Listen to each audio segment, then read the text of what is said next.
اللهم صل على محمد وآل محمد.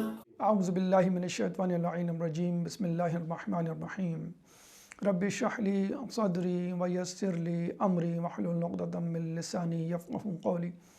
ان اللہ وملائکتہ یصلون علی النبی یا ایہا الذین آمنوا صلوا علیہ وسلموا تسلیما. اللہم صل علی محمد وآل محمد وعجل فرجہم. اسلام اور سائنس آج ہمارا موضوع ہے، اور یہ موضوع اس لیے منتخب کیا گیا کہ یہ دور، یہ ایج انفارمیشن ایج ہے، یہ دور ترقی کا دور ہے، یہ دور نئی نئی کہکشائیں دریافت کرنے کا دور ہے، یہ دور نت نئی سائنسی ایجادات سے استفادے کا دور ہے. اسی دور میں ہم یہ دیکھتے ہیں کہ اسلام وہ مذہب ہے جو سب سے زیادہ ترقی کرتا ہوا نظر آتا ہے، اور دوسری طرف دنیا والوں کا یہ بھی کہنا ہے کہ الہاد پرستی نے اسلام سے زیادہ ترقی کی ہے. اس کا جواب مفکرین نے کچھ یوں دیا ہے کہ عیسائیت جو کہ 2 ارب آبادی کا حصہ ہے، اس مذہب میں اب وہ چاشنی، وہ مضبوطی اور وہ دلائل اور حجت نہیں رہے جو عیسائی پادری اور راہب اب تک لوگوں کو دیتے ہوئے آ رہے ہیں. چنانچہ دنیا میں پیدا ہونے والے نت نئے مسائل جن کا تعلق چاہے سیاست سے ہو، معاشرتیات سے ہو، خاندان سے ہو، انفرادی نفسیات سے ہو، عیسائیت ان تمام مسائل کا جواب دینے سے قاصر ہے. دوسری طرف سائنسی ایجادات اور دریافت کے بارے میں عیسائی پلیٹ فارم سے کوئی آواز تردید یا تصدیق میں نہیں آتی ہوئی نظر آتی. عیسائیت ایک جامد ساکت مذہب ہے کہ جو دنیا کے ساتھ چلنے کی صلاحیت نہیں رکھتا. چنانچہ 2 ارب کی آبادی جو اب تک عیسائی مذہب کے ساتھ تھی، اس نے اپنا دامن چھڑانے کی بھرپور کوشش کی ہے اس صدی میں. اب وہ لوگ جو عیسائیت سے ٹوٹ کر نکلے، اگر وہ سلیم الفطرت تھے، حق کی تلاش میں تھے اور ایک بہتر انسان بننے کی فکر میں تھے، وہ اسلام کے گروہ میں شامل ہو گئے، اور یوں اسلام کا گراف اوپر جاتا ہوا نظر آتا ہے.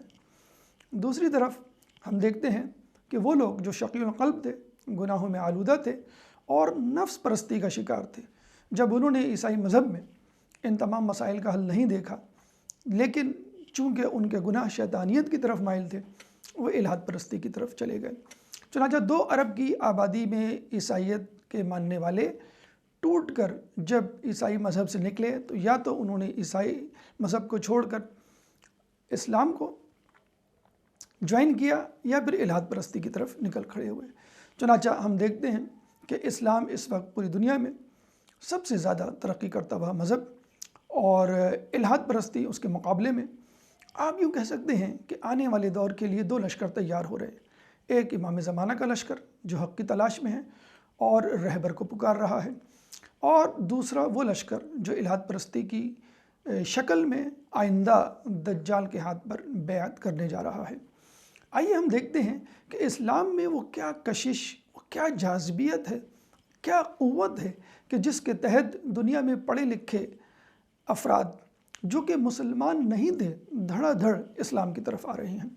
سب سے پہلے تو ہم یہ کہیں گے کہ اللہ تعالیٰ نے مذہب اسلام کو قرآن جیسا معجزہ عطا کر کے ایک طاقت اور دوام بخش دیا ہے، اور اس کی حفاظت کا ذمہ خود اللہ نے لیا ہے. اللہ تعالیٰ سورہ حجر آیت نمبر 9، سورہ حجر قرآن کا 15واں سورہ ہے، چیپٹر 15 ورس نمبر 9 میں فرماتا ہے اِنَّا نَحْنُ نَزَّلْنَا الذِّكْرَ وَإِنَّا لَهُ لَحَافِظُونَ، کہ ہم نے اس ذکر کو نازل کیا اور ہم ہی اس کی حفاظت کرنے والے ہیں. جبکہ ہم دیکھتے ہیں انجیل، زبور، توریت، غرض کسی بھی الہی کتاب، کسی بھی صحیفے میں اب وہ استناد یا اوتھنٹسٹی، سرٹنٹی نہیں رہی، بلکہ یہ تمام کتابیں تحریفات سے بھرپور ہیں، جن کو نفس کی خواہشات میں مبتلا راہبوں، پادریوں اور علماء سو نے اپنی تشریحات، توضیحات سے بھر دیا ہے. سوائے قرآن کے اب کوئی ایسی کتاب نہیں کہ جس کے بارے میں آپ بھرپور یقین کے ساتھ کہہ سکیں کہ یہ جب سے اتری ہے اب تک اسی حالت میں ہے۔ اور یہی نہیں، قرآن کا ایک اور معجزہ یہ ہے کہ اس قرآن نے تمام علوم کو، تمام باتوں کو، تمام مسائل کے حل کو احاطہ کیا ہوا ہے۔ زمین و آسمان، بحر و بر، جس جگہ بھی جو کچھ بھی ہے وہ اس قرآن میں موجود ہے۔ اور اللہ تعالیٰ سورہ انعام آیت نمبر 59، سورہ انعام قرآن کا 6واں سورہ ہے، چیپٹر 6 ورس نمبر 59 میں فرماتا ہے، اور یہ آیت جو میں آپ کے سامنے پڑھنے جا رہا ہوں یہ نماز غفیلہ کی دوسری رکعت کا حصہ بھی ہے جو سورہ فاتحہ کے بعد پڑھی جاتی ہے، اور اس کو آیت سے غور سے پڑھنا شروع کریں۔ اللہ تعالیٰ فرماتا ہے وَعِندَهُ مَفَاتِحُ الْغَيْبِ إِلَّا يَعْلَمُهَا لَا يَعْلَمُهَا إِلَّا هُوَ، وہی تو ہے کہ جس کے پاس غیب کی کنجیاں ہیں کہ جن کو اس کے سوا کوئی نہیں جانتا۔ وَيَعْلَمُ مَا فِي الْبَرِّ وَالْبَحْرِ، اور وہی تو ہے کہ جو جانتا ہے بحر و بر میں کیا ہے۔ وَمَا تَسْقُطُ مِن وَرَقَةٍ إِلَّا يَعْلَمُهَا، ارے کوئی پتا بھی ایسا نہیں کہ جو ٹوٹ کے گرے اور اس کے علم میں نہ ہو۔ وَلَا حَبَّةٍ فِي ظُلُمَاتِ الْأَرْضِ، اور کوئی ایسا دانہ زمین کی تاریکیوں میں نہیں جو اس سے پوشیدہ ہو۔ وَلَا رَطْبٍ وَلَا يَابِسٍ إِلَّا فِي كِتَابٍ مُبِينٍ، نہ ہی تری میں نہ ہی خشکی میں کوئی ایسی چیز ہے جو اس قرآن مبین میں نہ لکھ دی گئی ہو۔ اس کا مطلب کیا ہوا؟ آپ مریخ کی بات کریں، آپ چاند کی بات کریں، آپ سولر انرجی کی بات کریں، آپ صحراؤں کی بات کریں، دریاؤں کی بات کریں، آپ کوہ ایورسٹ کی بات کریں، آپ جانوروں کی بات کریں، نباتات، جمادات، جس کی بھی بات کریں، بیکٹیریا، وائرس، کہیں نہ کہیں قرآن میں آپ کو تمام اشیاء کی بابت کو نہ کوئی کلو ضرور مل جائے گا۔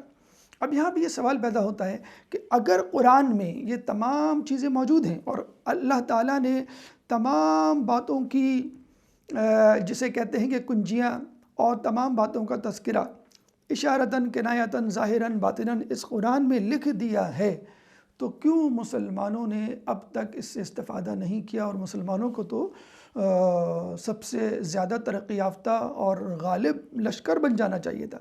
تو ہم یہ کہیں گے کہ مسلمانوں نے اس سے کم حق کہوں فائدہ نہیں اٹھایا، مسلمانوں نے اس کو پڑھا ہی نہیں۔ محمد حسین طباطبائی تفسیر المیزان کے مفسر، جس کے بارے میں کہا جاتا ہے کہ اس جیسی تفسیر آج تک نہیں لکھی گئی نابغہ روزگار، وہ فرماتے ہیں کہ قرآن کی تفسیر ہر 2 سال بعد لکھی جانی چاہیے، یعنی قرآن کی تفسیر کا ریویو ہر 2 سال بعد ہو۔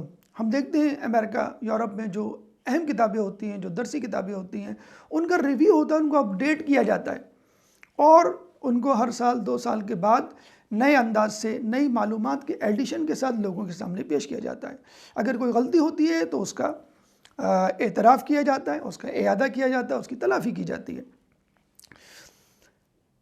روایتوں میں آیا ہے کہ قرآن کی ایک ایک آیت کے 70 ظاہری 70 باطنی معنی ہیں۔ اس کا مطلب یہ ہوا کہ ہم قرآن کو اگر بار بار پڑھیں تو بار بار نت نئے مفاہیم، انکشافات ہمارے ذہن میں آئیں گے۔ وہ الگ بات ہے کہ کوئی غلطی ہم کبھی نہیں کر سکتے، اِنَّا نَحْنُ نَزَّلْنَا الذِّكْرَ وَإِنَّا لَهُ لَحَافِظُونَ، لیکن نت نئے انکشافات، نت نئی دریافتیں ہمارے سامنے آتی ہیں۔ اسی لیے کہا گیا ہے کہ قرآن کو ہر 2 سال بعد ریویو کرنا چاہیے، اس پہ فوکس کرنا چاہیے، اس کی تفسیر، تشریح، توضیح اور مثالوں سے سمجھنا چاہیے، اس کو آج کل کی سائنسی دریافتوں پر تطبیق کرنا چاہیے۔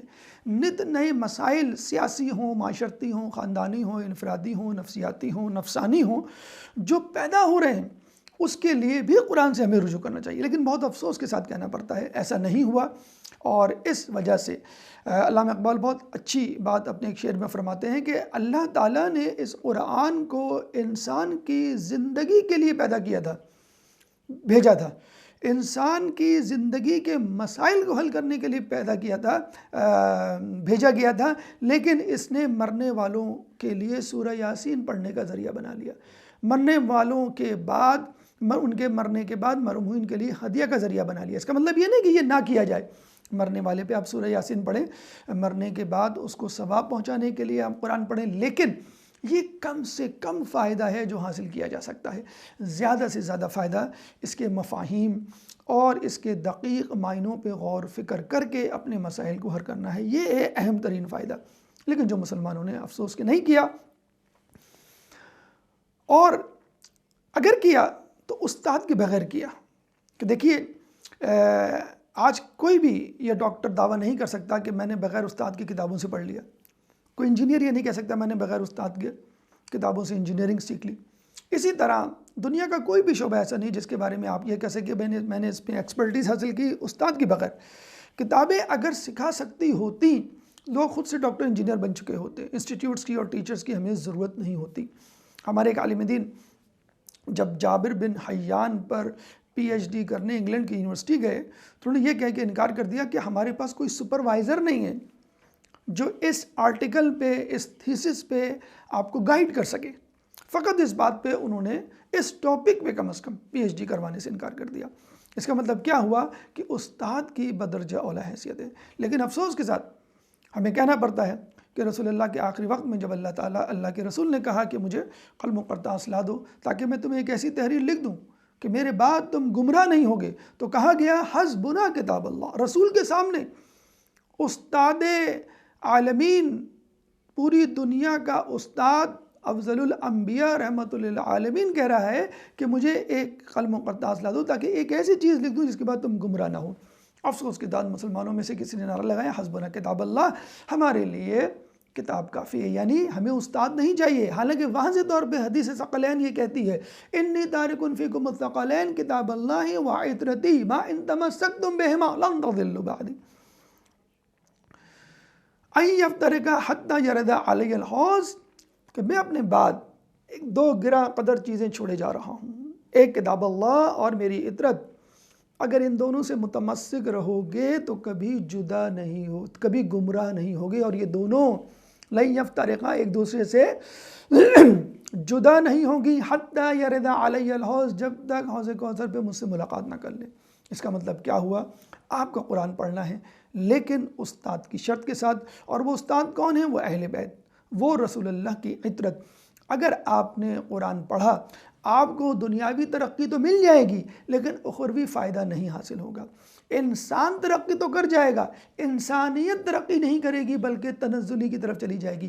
یہی وجہ ہے قرآن کو، قرآن کی آیات کو، قرآن کے اشاروں کو، قرآن کے مفاہیم کو مغرب نے پکڑ تو لیا ہے لیکن اہل بیت کے بغیر۔ اس لیے وہ ترقی تو کر رہے ہیں، چاند پر، مریخ پر، پہاڑوں پر، ہر جگہ کمند ڈال رہے ہیں، لیکن اخلاقی اقدار میں وہ نیچے کی طرف جا رہے ہیں، انسانیت میں ان کی تنزلی ہو رہی ہے۔ تو مسلمانوں نے استاد کے بغیر بلکہ پڑھنے ہی سے انکار کر دیا، تو ان کو نہ دنیاوی ترقی ملی نہ آخرت کا فائدہ ملا، اور وہ گمراہی کی طرف چلے گئے۔ اور اگر ہم مغربی ممالک کی بات کریں، انہوں نے پڑھا، اس پہ ریسرچ کی، اور جو اشارے سائنسی ایجادات، دریافت، جدید علوم، جدید مسائل کی طرف ان کو ملے، اس پہ انہوں نے کما عمل کیا۔ تو ہمارا یہ کہنا ہے کہ اللہ تعالیٰ نے اس قرآن کو اپنی حفاظت میں نازل کیا اور اس کی حفاظت کا ذمہ لیا۔ اس میں دقیق معنی پوشیدہ ہیں، اگر اس کو بار بار پڑھا جائے، تحقیق کی نگاہ سے پڑھا جائے اور اس میں تلاش کیے جائیں اپنے مسائل کا حل، تو آپ کو اپنے مسائل کے حل مل جائیں گے۔ ضروری ہے کہ اس کو اہل بیت، ائمہ اطہار کی احادیث کی روشنی میں پڑھا جائے تاکہ انسان ترقی کے ساتھ ساتھ صراط مستقیم پر بھی ایک گامزن رہے۔ اب آئیے ہم اس طرف چلتے ہیں کہ کیا، اچھا اب یہاں پر یہ بات بالکل کلیئر ہو گئی۔ اگر ہم کنکلوژن نکالیں اس بات کا کہ قرآن میں تمام چیزوں کا علم موجود ہے لیکن اس سے کم حقوں فائدہ نہیں اٹھایا گیا، اگر اٹھایا گیا تو اہل بیت کی رہنمائی کے بغیر اٹھایا گیا۔ ہم ایک کنکلوژن نکال سکتے ہیں کہ دنیا میں جو کچھ ہو رہا ہے اور دنیا میں جو کچھ ہوا اس کا ذکر قرآن میں موجود ہے، آدم سے لے کے خاتم، خاتم سے لے کے قیامت تک سب کچھ قرآن میں موجود ہے۔ ہم یہ کہہ سکتے ہیں science is the work of God and Quran is the word of God۔ Science کام خدا ہے اور قرآن کلام خدا ہے، یعنی اللہ تعالیٰ نے ایک چیز کا حکم دیا اور وہ ہو گئی، حکم قرآن میں موجود ہے اور اس کا ہونا، وقوع پذیر ہونا کائنات میں دیکھا جا سکتا ہے۔ تو خدا کا کلام قرآن میں ہے اور خدا کی خدائی کے کرشمے کائنات میں ہیں۔ اللہ تعالیٰ کن کہتا ہے اور فیکون ہو جاتا ہے۔ تو کن حکم الہی، امر الہی، مشیت الہی، مرضی الہی قرآن میں موجود ہے، اور فیکون اس کا مظہر، اس کا کرشمہ، اس کا ہونا، اس کا جاری اور ساری رہنا یہ کائنات میں موجود ہے۔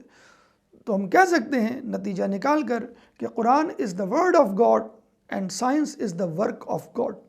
اب آئیے اس سوال کی طرف، ہماری گفتگو کے دوسرے مرحلے کی طرف، کہ یہ جدائی کب ہوئی، کب قرآن سائنس سے الگ ہوا، کس نے یہ سازش کی، اور کیا ہمارے پاس ایسی مثالیں موجود ہیں کہ جس کو دیکھ کے ہم یہ ثابت کر سکیں کہ یہ دونوں ایک تھے؟ ہم یہ کہیں گے یہ دونوں ایک تھے۔ کب ایک تھے؟ جب تک سائنس اسلام کی کوکھ میں پروان چڑھی، عافیت میں انسان رہا اور اس سے صحیح طور پہ استفادہ حاصل کیا گیا۔ لیکن جب یہی سائنس مغرب کی گود میں گئی تو بالکل ایسے ہی ہو گیا جیسے بندر کے ہاتھ میں ناریل، اور وہ زعم میں، تکبر میں خدا کو بھلا بیٹھا۔ کلا ان الانسان لیطغی، اللہ تعالیٰ فرماتا ہے سورہ علق میں کہ جب انسان بے نیاز جب انسان طاقتور ہو جاتا ہے تو وہ بے نیاز ہو جاتا ہے اللہ سے، اللہ تعالیٰ کو بھلا بیٹھتا ہے کہ اللہ تعالیٰ کے بغیر میں اس کائنات کو چلا لوں گا۔ اسٹیفن ہاکنگ نے جب اپنی تحقیقات میں نئی نئی کہکشائیں دریافت کی تو اس نے تکبرانہ لہجے میں کہا تھا we can read the mind of God, ہم خدا کا ذہن پڑھ سکتے ہیں۔ اور جب اپنی ترقی اور کیریئر کے عروج پر پہنچا تو اس نے کہا we can manage the universe without God, ہمیں خدا کی ضرورت نہیں ہے۔ کیا ضرورت ہے خدا کی جب ہم خود کنٹرول کر سکتے ہیں، ویدر کنٹرول کر سکتے ہیں، میڈیکل سائنس کنٹرول کرتے ہیں، پولیٹیکل ایشوز ہمارے غلام ہیں اور پولیٹیکل لیڈرز ہمارے غلام ہیں، تو پھر ہمیں کیا ضرورت ہے کسی سے ڈکٹیشن لینے کی، چاہے وہ مذہب ہو چاہے وہ خدا ہو۔ اور آپ نے دیکھا کرونا وائرس نے ایک انسان کے ناک میں نکیل ڈال دی ہے۔ تکبر جو ہے نمرود نے بھی کیا تھا، اس کو ایک مچھر کافی تھا مارنے کے لیے۔ آج کل کے انسان کا تکبر نمرود سے بھی بڑا ہوا ہے کہ جس کو مارنے کے لیے مچھر سے بھی چھوٹی شے کا انتخاب کیا گیا۔ تو جب اسلام کی گود میں تھا، جب سائنس اسلام کی گود میں تھی، اور جب ان علوم کا اہل بیت کی رہنمائی میں پڑھا جاتا تھا تو یہ خوب سے خوب تر ہوتی جا رہی تھی، اور اس سے حسن استفادہ ہوتا تھا، سوء استفادہ نہیں۔ امام جعفر صادق علیہ السلام نے اپنے زمانے میں جب مکتب کھولا، پہلی مرتبہ 12 ائمہ میں سے اور جو 11 گزر گئے ان میں سے فقط ایک امام جن کو یہ موقع ملا کہ آپ اپنے علم کو بڑھائیں، ایک دم سے 4000 شاگرد ان کے گرد جمع ہو جاتے ہیں۔ اب وہ مسلمان ہوں، یہودی ہوں، نصارہ ہوں، زندیق ہوں، ملحد ہوں، چاہے دینی علوم ہوں چاہے دنیاوی علوم ہوں، چاہے وہ قرآن ہو، حدیث ہو، تفسیر ہو، تاریخ ہو، چاہے وہ کیمیا ہو، طب ہو، حیاتیات، نباتات ہو، امام جعفر صادق علیہ السلام نے تمام لوگوں کے جواب دیے۔ اب آپ خود اندازہ لگا لیجیے جب برٹش یونیورسٹی میں جابر بن حیان پر ریسرچ کے لیے ایک سپروائزر نہ ہونے کی وجہ سے پی ایچ ڈی نہیں ہوتا، لیکن وہاں امام جعفر صادق علیہ السلام کے زمانے میں 4000 اسٹوڈنٹس جو 4000 سے زیادہ علوم حاصل کر رہے تھے اقسام کے، ان کا ایک ہی سپروائزر تھا، اور وہ تھا امام جعفر صادق علیہ السلام کی شخصیت۔ تو آپ اندازہ لگا سکتے ہیں اگر ہمارے 11 کے 11 اماموں کو اس طرح موقع ملتا یونیورسٹی کھولنے کا، مکتب کھولنے کا، تو مریخ تو کیا اس سے زیادہ کیا کشائیں ہم دریافت کر چکے ہوتے۔ تو ہم دیکھتے ہیں جابر بن حیان بابائے کیمیا، جن کی بنیادی کیمیائی اصولوں پر آج کیمسٹری کی عمارت تعمیر کی گئی ہے۔ ابو علی سینا 16 سال کی عمر میں میڈیکل ڈاکٹر، 24 سال کی عمر میں آتھر، کینن نام کی کتاب جو اس وقت یورپ کی یونیورسٹیز میں بلکہ 200 سال سے پڑھائی جا رہی ہے، القانون فی الطب، ابو علی سینا کی لکھی ہوئی ہے، مکتب اہل بیت کا شاگرد۔ اس کے بعد انہی شاگردوں نے مزید شاگرد پیدا کیے جو دیندار بھی تھے اور سائنس کی ترقی میں اپنا حصہ ڈالنے کے لیے تیار بھی تھے۔ البیرونی کہ جس کے بارے میں کہا جاتا ہے اس نے گردش زمین، روٹیشن آف ارتھ دریافت کی، جس کو گیلیلیو نے بعد میں ری ڈسکور کیا، اور لوگوں نے تاریخ میں یہ لکھ دیا کہ زمین کی گردش پہلی مرتبہ گیلیلیو نے ایجاد کی، دریافت کی، حالانکہ اس کو البیرونی پہلے دریافت کر چکا تھا۔ اور ہم تو اس سے آگے کی بات کرتے ہیں، گیلیلیو نے تو یہ کہا تھا کہ زمین گھوم رہی ہے، قرآن یہ کہتا ہے کہ زمین بھی گھوم رہی ہے، سورج بھی گھوم رہا ہے۔ ہم یہی بات کرتے ہیں کہ قرآن کے علم میں اور سائنس کے علم میں کیا فرق ہے؟ بس ایک چھوٹا سا فرق ہے، سائنس کا علم ایوولوشنری ہے، ارتقائی ہے، اسٹیپ بائی اسٹیپ وہ چیزوں کو دریافت کر رہا ہے اور پھر کہیں پہنچ رہا ہے، جہاں وہ پہنچتا ہے وہ منزل پہلے سے قرآن میں مذکور ہوتی ہے۔ جب زمین کے گھومنے کا مسئلہ درپیش ہوا اور لوگوں کو پہلی مرتبہ جب پتہ چلا تو لوگوں کو بتایا گیا بھائی قرآن میں تو یہ لکھا ہوا ہے زمین بھی گھوم رہی ہے اور چاند بھی، تو گیلیلیو صرف زمین تک پہنچا، جس کے لیے اس کو پھانسی کی سزا دی گئی۔ بعد میں اب سائنسدانوں نے یہ تسلیم کیا زمین بھی گھوم رہی ہے اور سورج بھی گھوم رہا ہے۔ اس کا تذکرہ اللہ تعالیٰ نے سورہ یاسین آیت نمبر 40 میں کر دیا، لا الشمس ينبغي لها ان تدرك القمر ولا الليل سابق النهار وكل في فلك يسبحون۔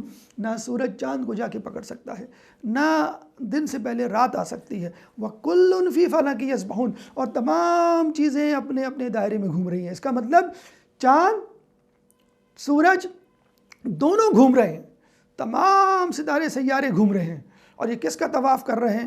یہ امام زمانہ علیہ السلام کے ظہور کے بعد پتہ چلے گا کہ یہ تمام طواف کس کے گرد ہو رہا ہے۔ پھر اس کے بعد ہم دیکھتے ہیں الخوارزمی، جس نے الجبرا کے قوانین کو دریافت کیا اور نام پاسکل کا لگا دیا گیا۔ الکندی، جس نے تھیوری آف ریلیٹیوٹی، نظریہ اضافیت کو دریافت کیا اور کہا گیا کہ یہ آئنسٹائن کی دریافت شدہ چیز ہے۔ تو ابن الحسم، دوران خون دریافت کرنے والا، بلڈ سرکولیشن دریافت کرنے والا سائنسدان، اور کہا گیا کہ یہ بلڈ سرکولیشن تو ولیم ہاروے نے دریافت کیا تھا۔ تو یہ تمام دریافتیں مسلمان سائنسدانوں کے ہاتھوں انجام پائیں، جن کے روح رواں اہل بیت اور ان کے شاگرد تھے۔ اب آپ یہ دیکھیے کہ یہ دو چیزیں الگ کیسی ہوئیں، کب ہوئیں؟ یہ دو چیزیں اس وقت الگ ہوئیں کہ جب عیسائی پادریوں نے ہٹ درمی کا مظاہرہ کیا، کاہلی کا مظاہرہ کیا، نااہلی کا مظاہرہ کیا، اپنی گمنامی اور دنیا سے دور تجرد کی زندگی کو اپنا لیا۔ ہم دیکھتے ہیں کہ سب سے پہلے پادریوں نے سیاست سے اپنے آپ کو الگ کیا اور حکومت کو ایک فری ہینڈ دیا کہ آپ جو چاہیں قوانین پاس کریں، ہمارا آپ سے کوئی تعلق نہیں، ہم گرجا گھر تک محدود ہیں، آپ پوری دنیا پہ حکومت کریں۔ اور وہاں سے یہ نعرہ شروع ہوا کہ جس طرح عیسائیت نے وڈرا کر لیا اپنے آپ کو، یہ کہہ کر کے مذہب کا سیاست سے کوئی تعلق نہیں، مسلمانوں کو مجبور کیا گیا کہ آپ بھی اپنے آپ کو سیاست سے وڈرا کر لیں، جس کے لیے علامہ اقبال نے کہا نکل کر خانقاہوں سے ادا کر رسم شبیری۔ اب وہ وقت نہیں ہے کہ ہم عیسائیوں کی طرح خانقاہوں میں بیٹھ جائیں، تجردی زندگی گزاریں۔ یہ جو آپ ہڈ والی جیکٹس دیکھتے ہیں آج کل ونٹر سیزن میں، یہ ہڈ کا کانسیپٹ وہیں سے آیا ہے، سوری ٹو سے، کہ وہ عبادت کرتے تھے اور ہڈ والی جیکٹ یا لباس اس طرح پہنا کرتے تھے۔ آپ اکثر عیسائیوں کی تصویروں میں گوگل پہ جا کے ان کو سرچ کر سکتے ہیں کہ وہ ہڈ والی جیکٹ یا لباس پہنا کرتے تھے تاکہ وہ دائیں بائیں بھی نہ دیکھ سکیں اور صرف اپنی بائبل پہ نظر رکھیں۔ اتنی زیادہ ریجیڈیٹی اور جمود تھا کہ اگر کوئی شخص آ کے یہ پوچھتا کہ میرے گھوڑے کے منہ میں دانت کتنے ہیں، تو وہ پادری اتنی زحمت نہیں کرتا تھا کہ وہ دانت کھول کے گن کے بتا دے، وہ کہتے ہیں بائبل میں دیکھ لو، بائبل میں ہوگا۔ اور بائبل تو تحریف شدہ کتاب تھی، اب اس میں یہ سب باتیں کہاں موجود ہوں گی؟ پھر ہم دیکھتے ہیں کہ سائنسدانوں کا مذاق اڑایا گیا، سائنسی ایجادات کا مذاق اڑایا گیا کہ یہ بدعت ہیں۔ ہمارے یہاں بھی ایسے ہی ہوا، کچھ لوگوں نے یہی فالو کیا اور ترقی سے دور ہو گئے، لیکن وہاں پہ کم از کم سائنسدانوں نے ترقی کو پکڑ لیا۔ اس طرح بھی ہوا ہے کہ انگلینڈ میں مثلا جب ٹرین ایجاد ہوئی اور کسی جگہ سے ٹرین کو گزرنا ہوتا اور وہاں سے گھوڑا گاڑی یعنی بھگی کو بھی گزرنا ہوتا تو ٹرین کو رکوایا جاتا تھا کہ ٹرین رکے گی اور گھوڑا گاڑی جو ہے وہ آگے جائے گی اور پھر ٹرین گزرے گی۔ تو آپ اندازہ لگا سکتے ہیں کس طرح اہانت سے سائنسدانوں کو اس زمانے میں دیکھا جاتا تھا۔ اور یہی بات کچھ مسلمان علماء نے برصغیر میں کیا کہ پرنٹنگ پریس ایک بدعت ہے، ہم نہیں چاہتے کہ محمد اور اللہ کا نام اس طرح ٹھپا لگا کر لگایا جائے یہ بے حرمتی ہے۔ پھر کیا ہوا؟ مسلمان بر صغیر 200 سال پیچھے ہو گئے پرنٹنگ پریس سے۔ جو کتابیں یورپ اور امریکہ میں پڑھائی جا رہی تھیں وہ 200 سال بعد بر صغیر پہنچی، اور قادیانی فرقہ اس بات کو لے اڑا۔ مرزا احمد قادیانی نے کہا کہ یہ بدعت نہیں ہے میرے نزدیک، چنانچہ ایک کثیر تعداد مرزا احمد قادیانی کی طرف ہو گئی۔ یہی وجہ ہے کہ مرزا احمد قادیانی نے جب یہ کہا کہ سائنسی ایجادات اسلام کے عین مطابق ہیں، لوگوں نے اس کے اسلام کو عین اسلام سمجھ لیا۔ الحمدللہ ہمارے علماء کی طرف سے کبھی کوئی ایسا فتویٰ نہیں جاری کیا گیا، بلکہ ہمارے علماء نے، ہمارے علماء مفسرین نے، مفکرین نے دعوت تفکر دی ہے اور قرآن کی طرف رجوع کرنے کے لیے کہا ہے۔ تو عیسائی پادریوں نے اپنی راہ و رسم الگ کر لی۔ دیکھیں پہلے مرحلے پہ انہوں نے اپنے آپ کو سیاست سے الگ کیا۔ جدا ہو دین سے سیاست تو رہ جاتی ہے چنگیزی، علامہ اقبال نے یہ بھی کہا تھا۔ نمبر 2، پھر انہوں نے اپنے آپ کو سائنس اور سائنسدانوں سے الگ کیا کہ ہمارا سائنس اور سائنسدانوں سے، حالانکہ ان کے گرجا گھر میں بلب ہوتے ہیں، پنکھے ہوتے ہیں، ایسے ہوتے ہیں، ان سے الگ کر لیا۔ اور یہی وجہ ہے کہ ہم دیکھتے ہیں کہ اب یورپ میں اور امریکہ میں جو گرجا گھر ہیں وہ گریجولی ٹرانسفارم ہو رہے ہیں شراب خانوں میں، یا پھر ان کو رینٹ پہ لے کر جمعے کی نمازیں ادا کی جاتی ہیں، کیونکہ اتنی بڑی تعداد کو ایکوموڈیٹ نہیں کر سکتے۔ دیکھیں بالکل وہی بات ہے جو ابھی ہم نے شروع میں کہی تھی کہ عیسائیت کے کھوکھلے پن سے بیزار ہو کے لوگ اس سے ٹوٹ رہے ہیں۔ اب جو سلیم الفطرت ہیں وہ اسلام کی طرف آ رہے ہیں، اور جو شقی القلب ہیں، گناہ کی طرف رغبت رکھتے ہیں، وہ الہات پرستی کی طرف جا رہے ہیں۔ بالکل اسی طرح اس کی مثال، بہترین مثال، کہ گرجا گھر ویران ہو چکے ہیں، چنانچہ ان کو یا تو شراب خانوں میں تبدیل کیا جا رہا ہے، B B C website پہ یہ ڈاکیومنٹری موجود ہے، یا پھر مسلمانوں کو جمعے کی نماز کے لیے رینٹ پہ دیا جا رہا ہے۔ وہی بات، الہات پرستی یا اسلام۔ تو یہ جب بات آگے بڑھی اور لوگوں نے یہ دیکھا کہ سائنس ہمارے لیے سہولیات فراہم کر رہی ہے، ہمارے لیے ٹرانسپورٹ کا بندوبست کرتی ہے، ہمارے لیے فریج کا بندوبست کیا ہے، کھانا پریزرو ہو جاتا، ہمارے لیے اے سی، پنکھوں کا بندوبست، ہمارے لیے کمپیوٹر، تو انہوں نے آہستہ آہستہ اپنا دامن گرجا گھروں سے، سائنسدان پادریوں سے اور عیسائیت سے کھینچنا شروع کر دیا۔ اور آخر میں یہی ہوا کہ لوگ سیاست کے معاملے میں عیسائیت سے بے نیاز ہو گئے، اس کے بعد سائنس کے معاملے میں عیسائیت سے بے نیاز ہو گئے۔ کسی سائنسی ایجادات یا دریافت کے معاملے میں عیسائیت میں کوئی کلو، کوئی ایکسپلینیشن نہیں ہے۔ اس کے بعد اب مجھے بتائیے عیسائیت میں ہے کیا جس کے لیے ایک عیسائی عیسائیت کی طرف رجوع کرے؟ سیاست اور سائنس کے بعد اخلاقیات سے بھی اب عیسائیت نے اپنے آپ کو وڈرا کر لیا ہے کہ ہم اخلاقی طور پہ آپ کی رہنمائی نہیں کر سکتے۔ پہلے ہم نے سیاست کی طرف سے ان للہ پڑھا کہ ہم آپ کی رہنمائی نہیں کر سکتے، پھر سائنس کی طرف سے اب ہم وڈرا کر رہے ہیں اپنے آپ کو۔ کس طرح؟ میں آپ کو اس کی مثال دوں گا۔ پوپ فرانسس جو اس وقت موجودہ چوتھا پوپ ہے، اس نے خود یہ اعلان کیا ہے کہ گےازم اور لیسبین میرے حساب سے بالکل جائز ہیں۔ It's allowed in Christianity if they are born so, if they are born gay and lesbian what can I do for them? I just can pray for them. تو اب عیسائیت اس بے راہ روی کو بھی نہیں روک سکتی۔ اخلاقی جسے کہتے ہیں کہ باختہ طور پہ یہ اخلاقی حوالے سے جو حواس باختہ قوم ہو گئی ہے، اس کو بھی اب گناہوں سے نہیں روک سکتے۔ خود پوپ جان پول سویم کے عشقیہ خطوط، لو لیٹرز، بی بی سی کی ویب سائٹ پہ موجود ہیں، جو پولش خاتون کو انہوں نے لکھے۔ تو عیسائیت مکمل طور پہ ناکام ہو چکی ہے۔ 2 بلین عیسائی اگر ہیں تو وہ اندر سے کھوکھلے ہیں، ان کو نہیں معلوم کہ بائبل میں کیا ہے۔ عیسائیت ان کو پورے ہفتے کے دوران پیدا ہونے والے مسائل کا حل نہیں دے سکتی۔ فقط گرجا گھر میں اتوار کے دن پادری کے سامنے کنفیس کر دیا جاتا ہے کہ میں نے یہ کیا، آپ مجھے معاف کر دیں۔ ہمارے یہاں بھی توبہ ہے، لیکن اس ارادے کے ساتھ کہ اب میں اس کو نہیں انجام دوں گا۔ اب آئیے اس طرف کہ کیا یہ ممکن ہے کہ عیسائیت اور اسلام دونوں ایک طرف آ جائیں؟ دیکھیے اللہ تعالیٰ ہر جگہ قرآن میں جا بجا کہہ رہا ہے افلا یتفکرون، افلا یتدبرون، افلا یتفقہون، غور و فکر کی دعوت دے رہا ہے۔ اور جو غور و فکر نہیں کرتے یا جو نہیں دیکھتے، نہیں غور سے سنتے، نہیں سوچتے، سمن بکمن عمیٌ فہم لا یرجعون کہہ کے ان کو ڈسکارڈ کر رہا ہے۔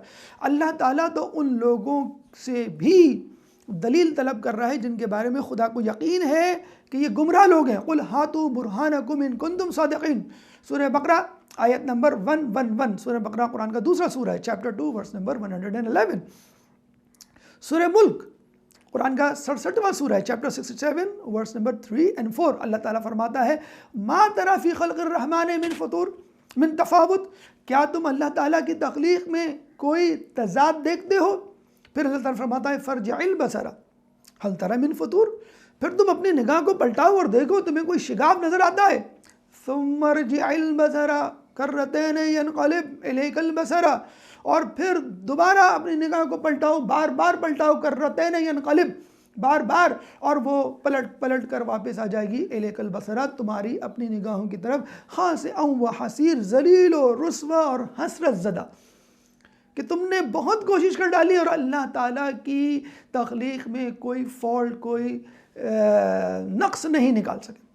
مورس بوکیل، ڈاکٹر سرجن فرانس کا، 1700 میں کتاب لکھتا ہے Bible, Quran and the science, اور اس میں یہ کمنٹ دیتا ہے کنکلوژن کے طور پہ، there are monumental errors in Bible and none in Quran, Quran is quite compatible with science. French Christian scientist یہ کہہ رہا ہے کہ قرآن آج کل کی سائنسی ایجادات دریافت سے مکمل موافقت رکھتی ہے، اور بائبل میں بہت ساری تحریفات ہیں۔ آئنسٹائن نے مرنے سے پہلے یہ کہا تھا کہ میری تھیوری آف ریلیٹیوٹی کے لیے جو اگزامپل مجھے چاہیے تھی پریکٹیکل، وہ مجھے واقعی معراج سے ملی، اور اس کی پوری تشریح و توسیع آیت اللہ بروجردی نے، جو زمانے کے مرجع عالم تھے، ان سے میں نے لی۔ چنانچہ میں سمجھتا ہوں کہ اس دور میں جو مذہب سائنس سے قریب ہے اور ہمارے ساتھ چلنے کی صلاحیت رکھتا ہے، وہ مذہب اسلام، اور مذہب اسلام میں مکتبہ جعفریہ۔ کہتے ہیں کہ 1 گھنٹے کا تفکر، حدیث میں آیا ہے، 70 سال کی عبادت سے بہتر ہے۔ اللہ تعالیٰ تو اس بات کو پسند ہی نہیں کرتا کہ انسان گھومتے پھرتے بھی اللہ پہ تفکر نہ کرے، عبرت نہ حاصل کرے، سبق نہ حاصل کرے۔ قل سیروا فی الارض کیف کان عاقبۃ المکذبین، گھومو پھرو اور دیکھو اللہ تعالیٰ نے جھوٹوں کو کیا انجام کیا۔ گھومتے پھرتے بھی تفکر کی دعوت دیتا ہے۔ آخر میں ایک واقعہ بیان کر کے اپنی گفتگو کا اختتام کرتا ہوں۔ اللہ تعالیٰ بنی اسرائیل کے زمانے میں کہتے ہیں کہ تفکر اور تدبر ذرا کم تھا، وہاں پہ لوگ عبادت کیا کرتے تھے، اور جب کوئی شخص 30 سال عبادت کر لیا کرتا تھا تو اللہ تعالیٰ اس کے اوپر بادل کا ایک سایہ کر دیا کرتا تھا، اور وہ بادل اس کے ساتھ ساتھ چلا کرتا تھا۔ اس کا مطلب یہ تھا کہ یہ شخص 30 سال تک عبادت کر چکا ہے اور گناہوں میں ملوث نہیں رہا۔ 30 سال تک بہت بڑی جسے کہتے ہیں عمر ہوتی ہے۔ ایک پادری نے جب 30 سال تک عبادت کی، جب وہ باہر نکلا تو اس نے دیکھا میرے اوپر کوئی بادل نہیں۔ وہ گھبرایا، وہ اپنی ماں کے پاس پہنچا اور ماں سے کہنے لگا، ماں میرے اوپر بادل نہیں آیا، میں نے 30 سال عبادت کی اور اپنے آپ کو ترک اولا اور ترک گناہ سے دور رکھا، مکمل اس پہ عمل کیا، ترک گناہ اور ترک اولا جو ہے اس کا مرتکب نہیں ہوا۔ تو ماں نے کہا، تو سوچ تو کبھی بھی کسی لمحے تو نے اللہ تعالیٰ کے حکم کی سرتابی کی ہو؟ اس نے کہا، ماں میں نے منٹ بھر کے لیے اپنے ذہن کو نہیں بھٹکنے دیا۔ ایک دفعہ میں اپنے گرجا گھر سے نکلا، میں نے آسمان کی طرف دیکھا تو وہاں پر ستارے نظر آئے۔ میں نے یہ سوچا کہ کتنے خوبصورت ستارے ہیں، ابھی میں سوچنے ہی والا تھا کہ ان کو تخلیق کس نے کیا۔ میں گھبرا گیا کہ میں دنیا کے رنگینی میں تو کہیں نہیں کھو گیا، فوراً گرجا گھر کے اندر بھاگ گیا۔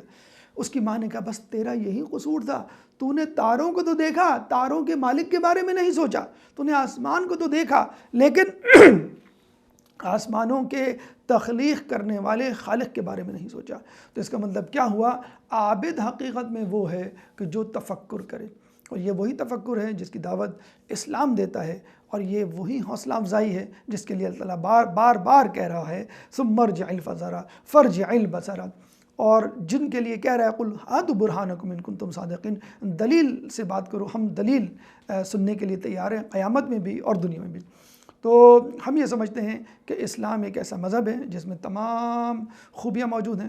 قرآن ایک ایسی کتاب ہے جس میں سائنس، فلسفہ، دنیاوی اور دینی ترقی کے لیے تمام نکات موجود ہیں، اگر ہم اس کو غور سے پڑھیں اور اہل بیت کی تفسیر و تشریح کی روشنی میں پڑھیں تو ہم دنیاوی ترقی بھی کر پائیں گے اور آخرت کی منزل جسے ہم کہتے ہیں رضائے الہی اور نعمات جنتی سے بھی فائدہ اٹھا پائیں گے۔ اللہ تعالیٰ سے دعا ہے کہ ہمیں قرآن پڑھنے، سمجھنے، اس پہ عمل کرنے کی توفیق عطا فرما۔ اللہ تعالیٰ سے دعا ہے کہ ہمیں تعلیمات اہل بیت پر چلنے کی توفیق عطا فرما۔ جو پریشان حال ہیں ان کی پریشانی کو دور فرما، جو بے روزگار ہیں ان کو رزق حلال عطا فرما، جو رزق حلال کما رہے ہیں ان کے رزق میں برکت عطا فرما، جو مقروض ہیں ان کے قرضوں کو ادا فرما، جو زندان میں ہیں ان کو رہائی عطا فرما، جو گمشدہ ہیں ان کو ان کے پیاروں سے ملا۔ دنیا میں جہاں جہاں مسلمان ظلم و ستم کا نشانہ بنے ہوئے ہیں ان سے ظلم و ستم کو دور فرما، امام کے ظہور میں تعجیل فرما، ہمیں ان کے انصار و اعوان میں شامل فرما۔ ربنا تقبل منا انك انت السميع العليم وتب علينا انك انت التواب الرحيم برحمتك يا ارحم الراحمين۔